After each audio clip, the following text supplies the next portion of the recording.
Merhabalar, ben Huri. Huri Tek Mutfak'ta kanalıma mutfağıma hoş geldiniz. Mutfak robotu kullanmadan buzlu portakal suyu nasıl yapılır? Onun tarifini vermek istiyorum. Kıştan buzluğa attığım 2 portakal, 1 limon olacak şekilde hazırladığım 3 paket limonata ve portakal suyu için hazırladığım dondurulmuş meyvelerim var. Geniş bir kabın içine alıyorum.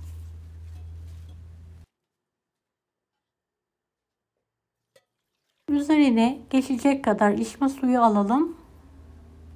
Evet, meyvelerin buzunu ayıralım.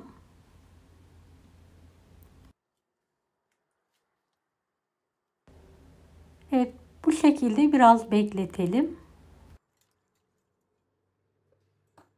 Meyvelerin donu çözüldükten sonra elimizle ovalayarak iyicene sularını çıkartalım.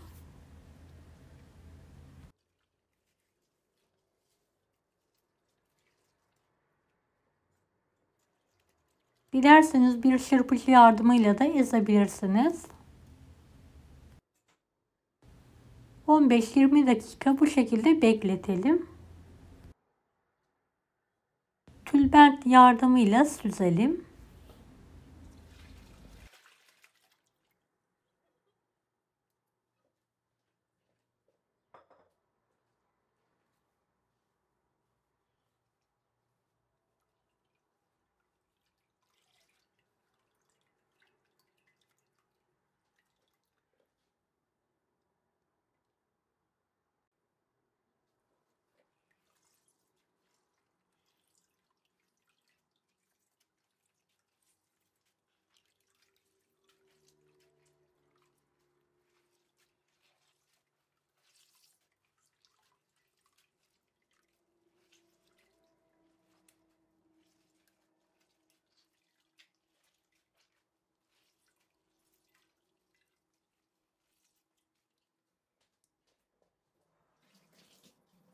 İki su bardağı toz şeker ilavesi yapalım.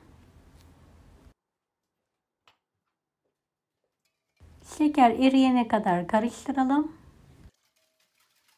Üzerine soğuk su ilavesi yapalım. Evet, şekeri erittikten sonra ikrama ve servise hazırlayabiliriz artık. Evet, artık portakallı limonatamız hazır.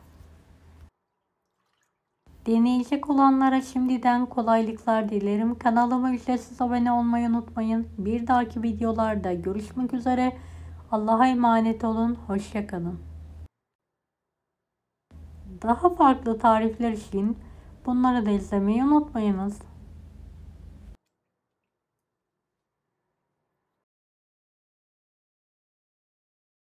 Afiyet olsun herkese.